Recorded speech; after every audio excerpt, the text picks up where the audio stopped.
as the game starts taking us higher. Feeling strong, no time to tire. Living dreams like our own empire. Moving fast, no looking back. Hearts on track, never slack. Hand in hand, we got the knack. Together we light up the pack. Love and passion fuel our flame. In this world we stake our claim. Two hearts beating just the same. We've got it all, never tame.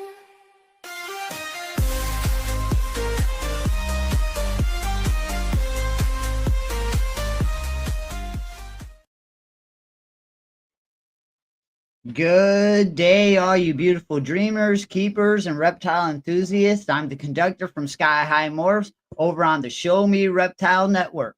So we have a very special guest, but like always, we're going to go ahead and give a shout out to anybody that's out in the comments right now. And of course, as you guys roll in, we will pull your comments up on screen. So JNS, James Perry, thank you for coming out tonight. And it does look like that's about all that's out there right now. But like I said, as your comments come in, we will pull them up on the screen.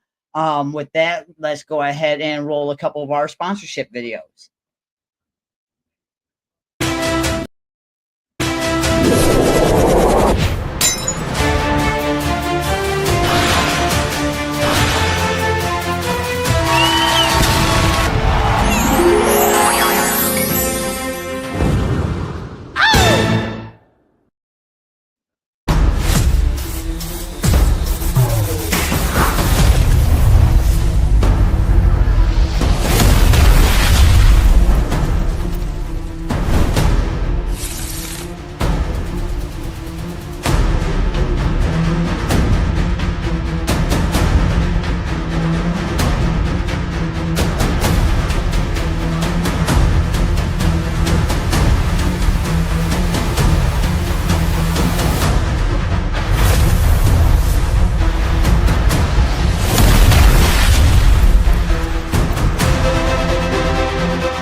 Awesome, man. I am really excited for Kalubit Fest. You know that I'm going to be there. But with that, let's go ahead and roll our guest intro and bring him on out.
Awesome. Hey, how you doing, Pete? How you doing?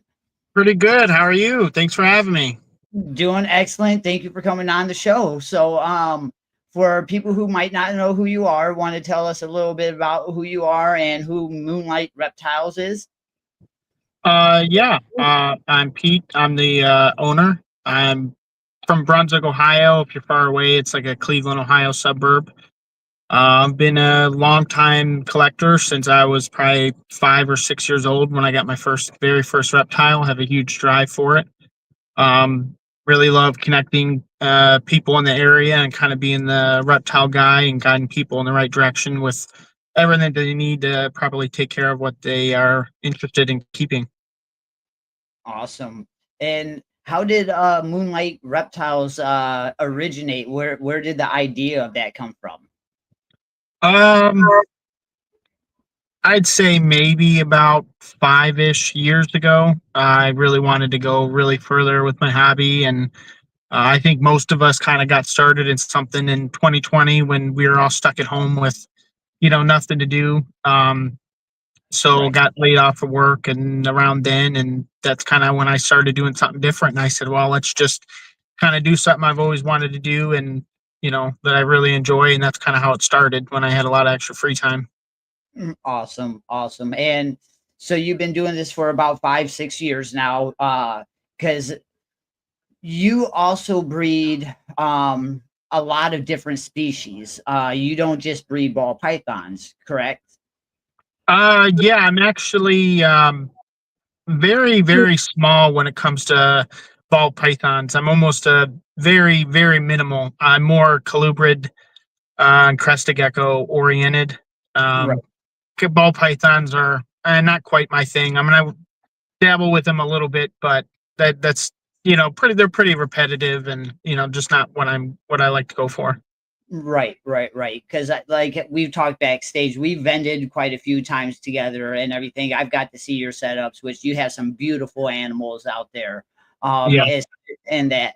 So, could you tell us a little bit about some of the breeding projects with your colubrids and your geckos that you're excited about this year?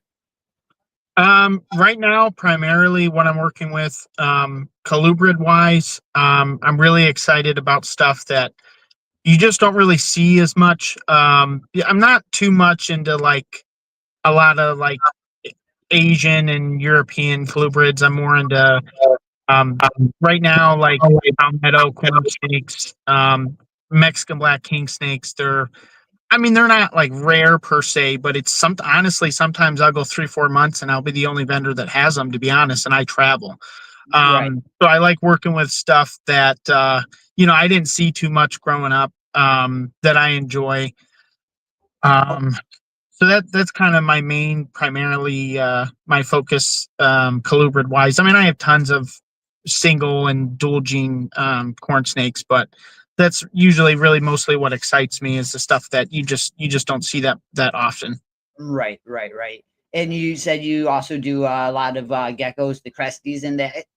Yeah, yeah. I'm kind of going away from.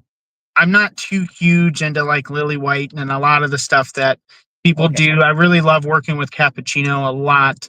Um, but I'm just working on trying to get like 3 and 4 color animals is really what I'm working on this year. So And what are some of the pairings that you've done with them this year?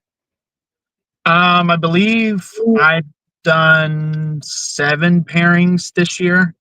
Okay. Um, I don't have too many pictures on my website. I could have been more ready for you and posted some, but yeah, only done so far about 7 pairings this year. I'm not doing.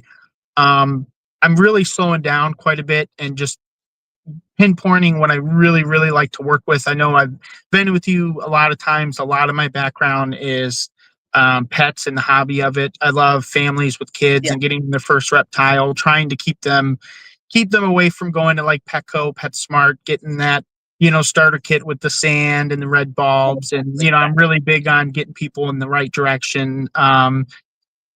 Very anti-import, just kind of working with the hobby. And a lot of these parents, they really don't care what color it is. The kids' faces are just, you really can't beat it. They want to get everything that they can, and and I like to make sure that they're guided in the right direction. Right. Right. I think you might have seen it once if you're near me at Marion. I did have one big customer that I refused the sale because they weren't interested in hearing all the stuff about it. The mom was very like, 10-gallon tank, shoebox kind of thing.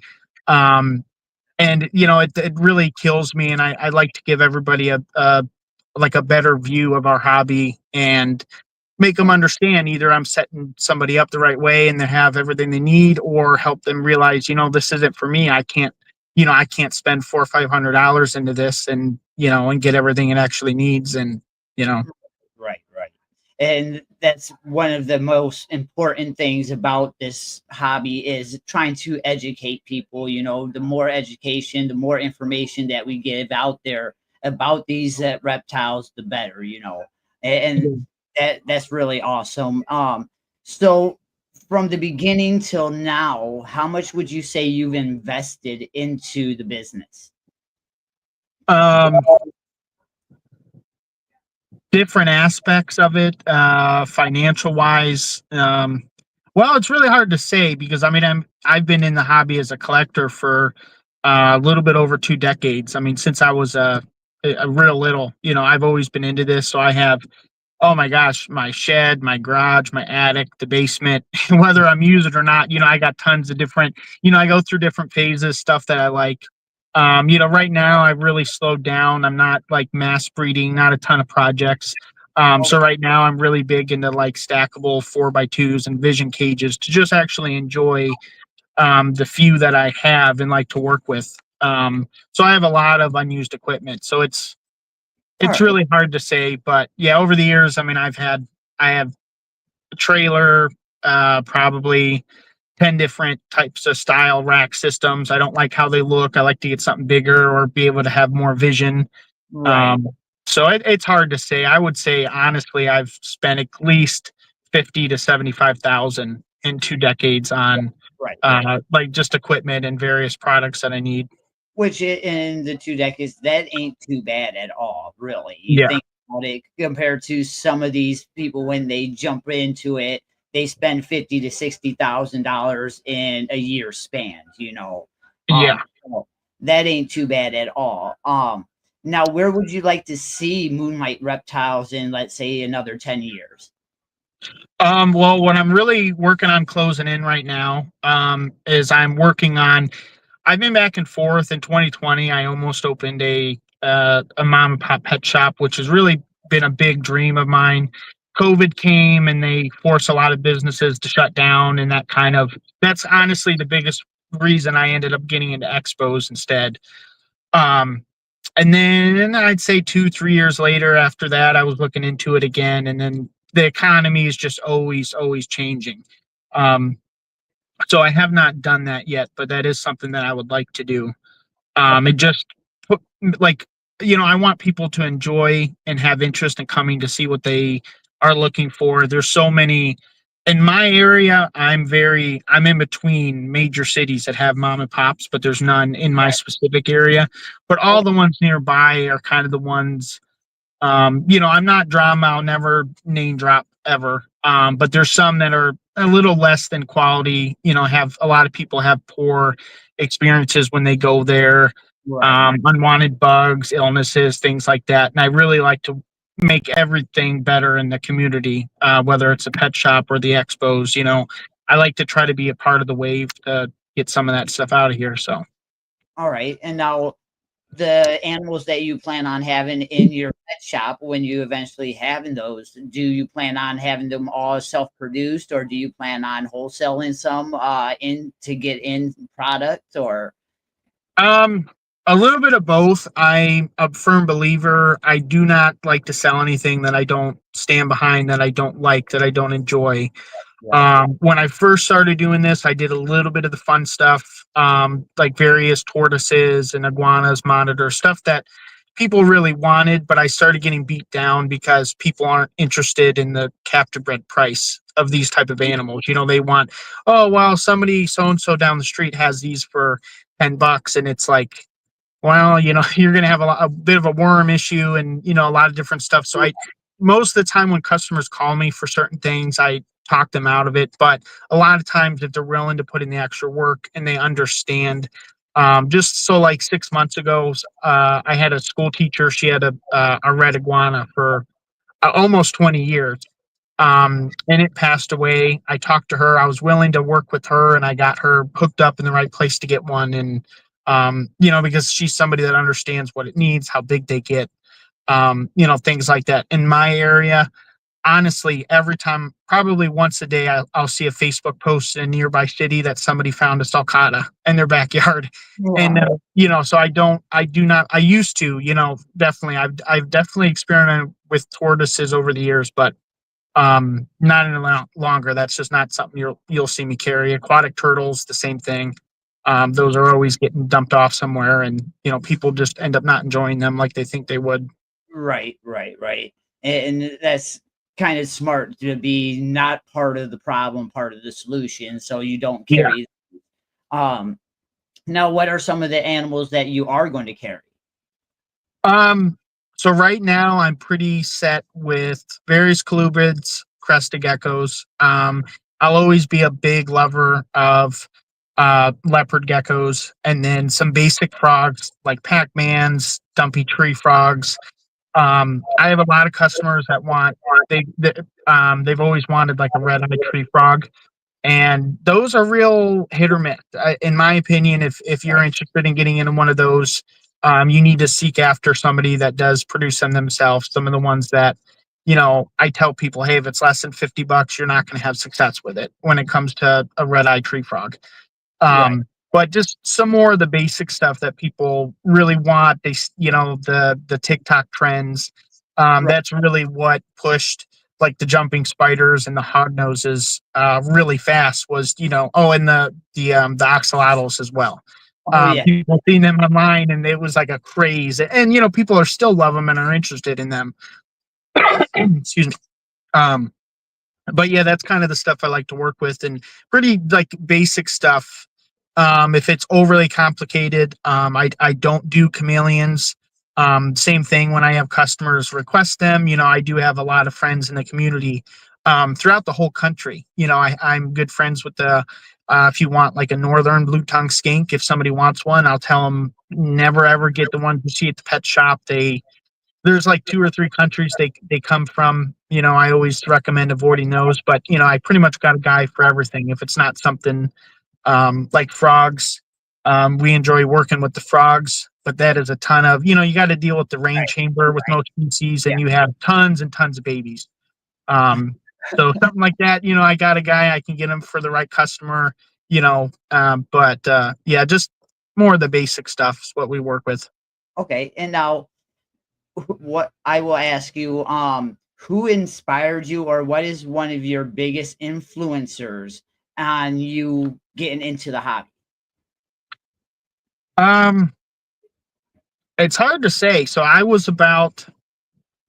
when I first got into the hobby, I would say I was maybe 5 or 6.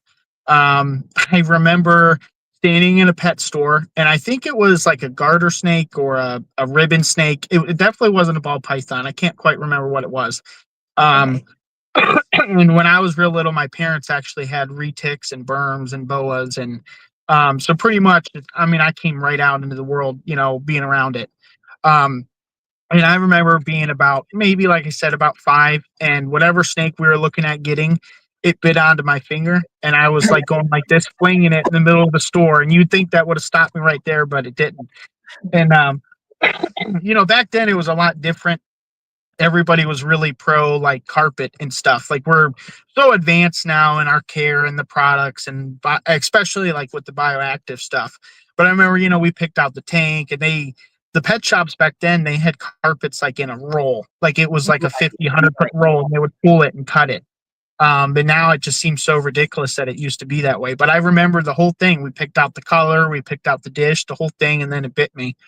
Um, so, I mean, I'd say I've pretty been not self-inspired, but since I was real little, this has been my whole thing. So, being a big in the YouTube generation, when Right. I was, I don't know, between 9 and 12 ish, maybe that was when like Brian Barczyk first started, and Steve Irwin was on like his first TV show back then, and That's just kind of started like where everybody else did, just the dreamers of wanting to move to Australia, or somewhere in Africa one right. day, and whatever. We all just love everything about it. So, Well, Mickey, the boss man, is asking, what are all the species you do keep? um, well, keep versus what I like to sell. As far as personally keep, I do have a lot of things that I do enjoy. I do have a few monitors, Tegu, some big stuff that I don't recommend to most people. Most people really can't handle them and give them exactly what they need, but I do enjoy keeping them. As far as keeping in larger amounts, what I work with on the day to day for my customers, I have I'd say about 40 adult colubrids, give or take. Um, I have maybe 15 to 20 adult crested geckos and maybe, I don't know, maybe like 50-ish babies right now. Some holdbacks, some I bought for future projects. That's that's my biggest thing, the basic stuff. That's what 90% of people are coming into the expos looking for. Various species of geckos, colubrid, and then of course ball pythons. But I don't got to tell you very far. If you're looking for a ball Yeah, python, I mean, chances are you go to your neighbor's house, one on either side, one of them has one. So yeah, yeah. Now let's get a little bit into who you are and that. So obviously you do work a regular job, or is the all pipe or the reptiles your full time job? Um, I'm trying my best to make it full time and just spend every day doing what I love and maximize what I can do for my area and the greater good of the community and I'd say on this coast where we are at. Um, I in the summertime I pick up a lot of work sometimes when it slows down, Okay. whether it's driving gigs or landscape or something when I whatever I could do right now. I'm actually looking at a work from home insurance job where they, send you their computer and stuff. I might actually take them up on that because that'd give me something full time, you know, couple extra bucks. And then, because I mean, I'm only doing about 4.5 hours a day of animal care. So I'd still have a full day available to do other stuff. So, Well, good luck on that. And yeah. so I will ask you, because you said you do all different kinds of gigs during the summer and that. What is your favorite gig that you have done? um, probably anything to do with driving. This summer I did it's a newer, I don't know how new. It's a thing called a roadie. It's very similar to like DoorDash or Amazon Flex, if you've ever Okay. heard of that. But they treat you a lot better. The routes are better. The pay's a little bit better. I like being self-efficient and independent. If I got real big into Palm Street this summer. So some days if I get something in from somebody else, I have a ton of orders that come during the week. So I like to be able to have a flexible schedule. So especially for like the dry goods, All right. the dry good order is like a FedEx Express Pro. It's like a semi will just stop in the Right. street. So pretty much they'll say, yeah, we'll be there between 9 and 5. And then like 2 days before they'll give you a closer window, but you got to be pretty available for it. So Right. Right. Right. Well, I think I'd rather have the one working from home. That way I can be closer to my animals as well, Mhm. And like you said, if that's good pay, good benefits, and stuff like that, you got to go with the one that's going to be better for you. Yeah, Um, exactly. Now, are you married, kids, or are you single, no kids, or So I'm actually in the process right now. I have a ceremony coming up in September. okay? So I'm actually almost legally married. Well, Excuse me. congratulations. And I have, thank you. And I have two stepkids Okay, um that we fostered about a year ago, temporarily for a relative that was sick. And we got extremely close with them. So we still take them like every few weekends. So I kind of they're sort of stepkids ish okay, for life, or I'll be the crazy uncle, however you want to call it. But they are back home, and we are still pretty close with them. So all for right. now, it's mostly just reptile kids full time. So Now, with your fiance, soon to be wife, were you guys together when you decided to do all this, or how did she react when she found out that you were big into the reptiles? um, she's really into the animals too. We met in 2017 is actually when we first met and started dating. Um, Back then I had a full-time union job. So I just sort of hobby kept a few reptiles. It wasn't anything crazy. It kept me working like 6 days a week, like 12-hour days. Like when you work like heavy, excuse me. I guess actually COVID's not gone. So I'm kind of on the exit of COVID. So I'm just so sorry about that. Oh, you're all right. You're all right. So yeah, so she's always kind of been open to it. She's real big into rabbits and chinchillas and ferrets. Um, she's not a huge snake lover because they eat the stuff that she loves to work with. Right. Um, but she's definitely became open to it, and she actually has two corn snakes now. Oh, nice. She has a blizzard corn snake that she fell in love with, that she refused to let me part with. Um, and then she has a snow tessera that she really likes, like the pink, really pink, purple, girly colors is what she likes. So, Okay. she's getting there. She has a few Pac-Man frogs. Um, so she's getting there. We have a few together animals. We have a few crested geckos that one I've had since I personally have had over 10 years now. And it was before I started breeding them at a higher scale. Oh, So she's of course retired now, but we have a few that kind of we're in love with together. So yeah, that is a long time, Mickey. That is a long time. yeah, yeah. Well, So, yeah. I mean, if you don't get them from PetSmart and you take care of them the right way, like I tell my customers, yeah, they can live a long time. They're a really long commitment. Yeah. now said you also have tegus and that. What kind of tegus are they? Are they the normal tegus? Are they the blue tongues or? I actually have a blue tegu from I got from Angel. You know her, of course. Yeah. I'd say maybe 3 years ago ish. All right. I got one from her. Totally the attitude of the house. We love her quite a bit. So Yeah, I like tegus as well. They're almost like the big puppy dogs of the reptile world. Uh, yes.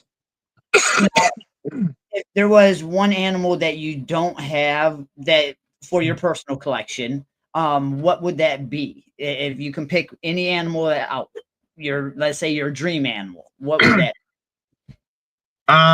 Honestly, I've always wanted a black dragon. Okay. They get huge. They're expensive. So probably maybe the next house. That's something that needs like a full room pretty much. Yeah. No doubt.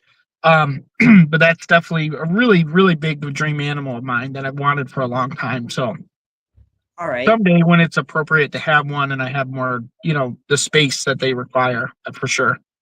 And now, is there any animal that you keep that you regret getting? Um, the only animals per se that I regret would be, um, I have a few, um, I have a few tortoises that were like rescues. Oh, Um, we have one about a 40-pound sulcata with severe, um, like pine coning, like pyramiding. Everybody calls it something different. right. And these are something that are daily care, daily supplements that are going to be passed down to future grandkids, future great grandkids that don't even exist yet. So I don't regret like giving them a good home and giving them the things that they need. But these are common animals. I tell customers that you may probably regret getting later. Same thing with like the aquatic tortoises and chameleons. Um, And we wanted to do a Apples, don't stay small. They get a nice size to them, don't they? what's that? I coughed over you. The first thing. What would you say? The cicadas, Oh yeah. they don't stay small. They get pretty nice size, don't they? Yeah, off the top of my head, they're at least they're I don't think the second, maybe the third largest in the world. Yeah, probably the third because I know you have the Galapagos and you have the Aldabra, which is a little bit bigger. But yeah, they get huge. So I mean, I've seen they get massive. So Yeah. So they're not just an animal for an everyday keeper. If you get it thinking that they're going to stay, that size, you're Right. very mistaken. Um, Right. That's when you would want to get like a redfoot. And even the redfoots, they do need outdoor time. They do need a lot of grass and haze and things like that, as well as, of course, veg and stuff. One of the smaller ones would be like a Russian tortoise. I've had a lot of customers who, their kids really, really wanted a tortoise. So I help them locate the Russian tortoises quite a bit. But, they stay small, but like I yeah, tell my customers, they're a little bit on the boring side, in my opinion. They're not super active. They're not super um, curious. I mean, it is an animal, and I appreciate all animals for what they are. Um, but yeah, now, that's what I would recommend. how would you say the or care for the sulcata versus like a Russian or even let's say an Aldabra? How does that differ? Well, sulcata needs to live almost its whole life, if possible, outside. They need a lot of room to roam. They need a lot of stuff to graze on, a lot of hay and grasses. They should have like a den. They like to dig and burrow. I've seen people like in the wintertime, I tell them, hey, when it's, if you're around here, Ohio or Pennsylvania, if it's outdoors, I've seen some people get creative with like shed type structures, and they'll have heaters going in them. But of course, if you have like a power outage or a really bad storm, sometimes that doesn't suffice. So there's tons of pictures online of people. I've heard of stories of people trying to keep them in their bathrooms, and that's when like the toilets get busted and the tubs get busted. Right. I've seen them break fences. It's an animal that's hard to contain. But it's something that needs high heat, high UVB. That's for most tortoises, especially the redfoots, because the redfoots are even a higher humidity than the sulcata. And if the heat's not quite right with all that, they're really prone to getting respiratory infections. Okay. Okay. So there's a little bit to their upkeep, a little bit to their care. It's not just simply, hey, let me throw them in my house and give them some food. Eh, Right, So, guys, keep that in mind when you're going out here purchasing these animals. Do your guys' research. That's why we do these episodes like this. Now, right. you do attend a lot of shows. What are some of the upcoming shows that you're going to be at? You cut out a little bit. What are my next upcoming shows? Is that all you?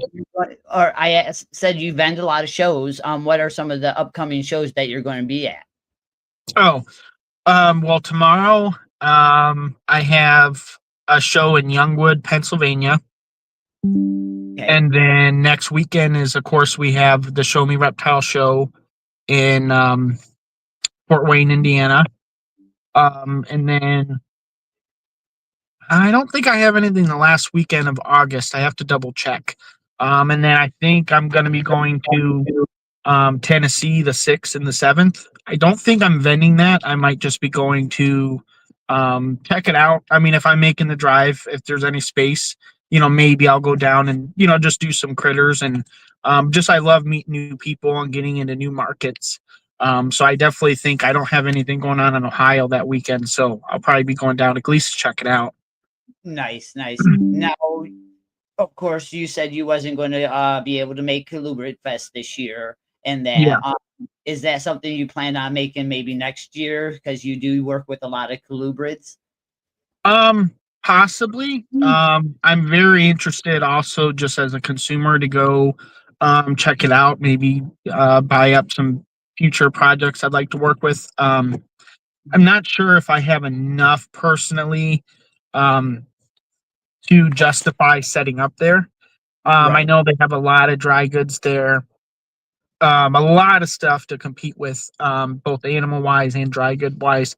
Um, So, I don't know. I mean, it may be worth me to just set up one table to bring my best of my best that I may have to offer depending on the time of year. But Okay. it's definitely a sight to see, just as somebody who's interested in the hobby.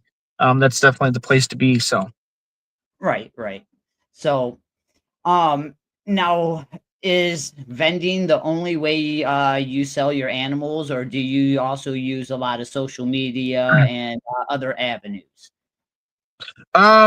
So I do a lot in my area. I have, I'd say, maybe at least never less than 20 customers a week to come to my house for like a weekly bug pickup. I supply bugs for a lot of people in my area.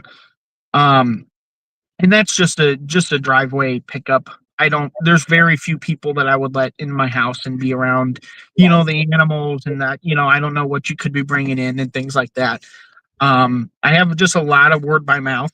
All those bug customers also need supply sometimes, right, or they want their next dream critter, or they talk to somebody that they work with that have always wanted a dragon or some kind of a gecko.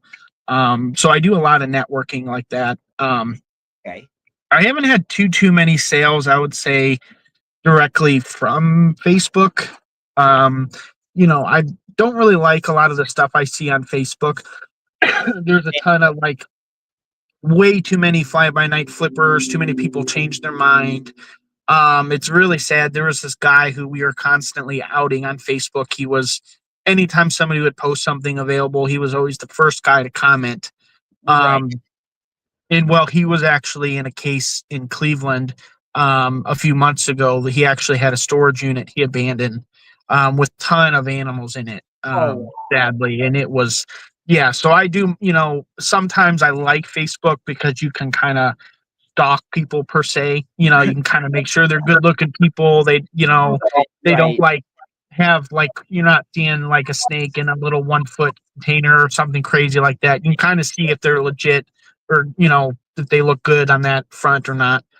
Um, but I don't over promote too much. I'm not extremely, of course, I want sales. I'm trying to make a living doing what I love, but animals always come first and foremost for me. So I'm not always the best salesman sometimes. I don't want anybody to get something that they truly don't want. So I Exactly. can't tell you how many times I talk people out of stuff at these shows. I can just kind of tell if you're a little bit iffy, then Right. usually I talk people out of stuff a lot. So Right. Well, like we said earlier, that is not always a bad thing. I Mhm. Yes, we do love doing what we do. Making a little bit of money on the side is the bonus, but it Yeah. is about educating the public. It's about bringing that inspiration that we have to other people, inspiring people, showing them how amazing these animals can be and how much of a bad rap social media and movies and TV give them, Yeah. and that's what I love about, especially about vending. And you don't get that interaction with, doing it online or anything. You can only get that interaction with the customer when you're out there face to face with them and you see them, oh, well, they're bad creatures or I'm scared of them. And then by the end of the show, you see them walking out of the show, with their new enclosure, their new setup and everything. Everything's set, ready to roll, except for the snake or the lizard or whatever they plan on getting, and I love seeing them get their supplies, get it all set up, get all their knowledge, and then get that animal, because Yeah. it's all about that, like I said, information, that knowledge, teaching people, and it also builds that connection with that person as well as, a new friendship. Yeah. So, now where's some of the places that people can find you if they was to get a hold of you or wanted to reach out for you, one of your animals? I'm so me. Um, I'm big on Facebook. I know Facebook is not really outdated, but I know it's not exactly the newest, greatest place to be nowadays. So I know a lot of the younger crowd doesn't do Facebook. But I'm always easily accessible on there or just, phone call or text. I do have the guy that helped me get all my legal stuff in order. He's building a website for me. He did make us an Instagram. Okay. I'm not big. I don't know how to use it that well, but if you, I think actually you messaged me on there and I didn't see Yeah. it. Yeah. But I'm working on trying to get, figure out how to use it. So we'll see. All right. Now you don't only do animals, you do also a lot of dry goods as well, correct? Yes, that's my biggest thing. Probably, I do a lot. I'd say I do more supply than animals. I would say. Now, what are some of the supplies that you bring to the shows that you've been? I'm really big on the starter kits are really big for me, like proper ones that actually contain the correct stuff. I'm really big on my leopard gecko starter kits. They'll have three hides, a hot hide, a mid one, and then the moist hide that they require. Yep. It has the right type of feeding, lighting, supplements. Most of the animals that I sell are babies, early to late juveniles. So most of the baby animals, I do paper towels. I'm really big on that because most of them, like their intestines and organs, are just so small. It's so easy for them to get impacted. So other than snakes, of course, being the exception, um, I recommend substrate for snakes, but I'd say that's one of the big thing that I'm really proud of that I really like to push is I feel like, leopard geckos and bearded dragons, both those are the big animals that Okay. people get from the chain stores, and the starter kits do not have the right items at all. Um, so I'm really big on those particular that has everything, the correct stuff in there. I'm always big as well with the dry goods. It helps me educate people on what they need. So Right. there's a lot of Facebook groups where people consider themselves experts, but a lot of them can be negative for the hobby sometimes. I see a lot of people, they'll get something new, let's say a leopard most of the time, and then they kind of put pictures of their stuff, and people, they're not very nice about it, but they give them, recommendations on stuff that needs to be changed. Um, but I see so much false information. I see a lot of customers that they'll get UVB for their leopard gecko, which can be helpful. I mean, this is something that it's mostly a nocturnal animal. Right. Um, However, the customers don't understand these groups don't explain to them, you can't have full blast UVB and then also give them D3 at the same time. And so then your leopard will actually start getting deposits under their appendages, and they'll start getting like calcium deposits, and they'll actually develop what looks like MBD, but it's actually due to too much supplement. Right. Right. Right. And then the traditional thing is they'll go to Home Depot and they get like Scott's dirt, and then they'll get the typical play sand, which is loaded with all kinds of bugs. And they don't explain to people that you need to go through a several rinse cycle. A lot of these dirts carry fertilizer, even if they say they don't, but they're produced in the same place that does have fertilized dirt. And that's not something that I want my animals to encounter and come around. Right.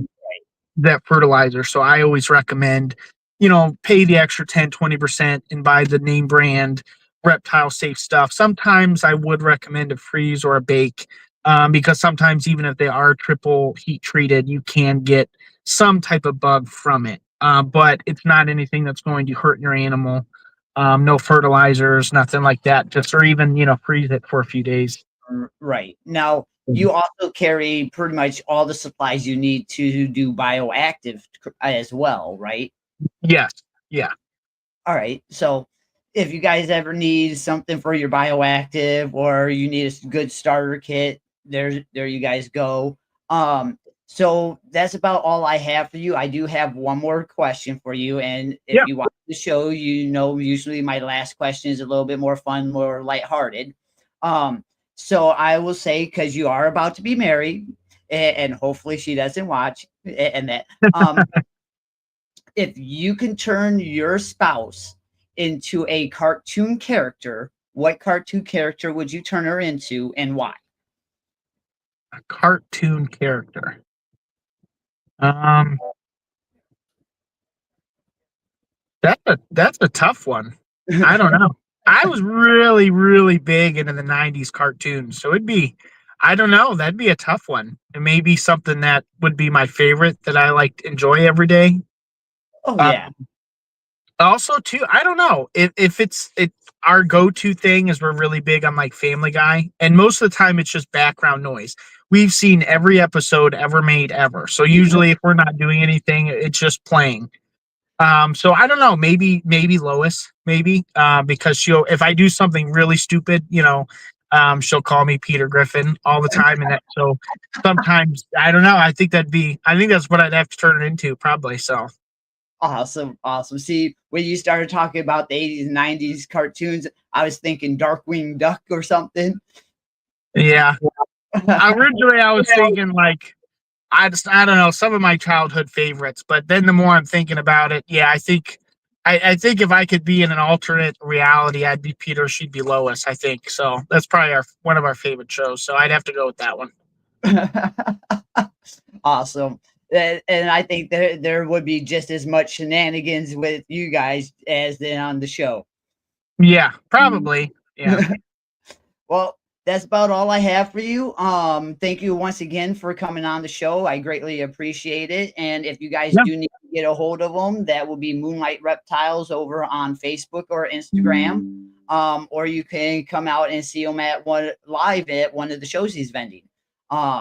So with that, guys, remember, with hard work, determination, and positivity, your dreams too can become a reality. Until next time. Thanks.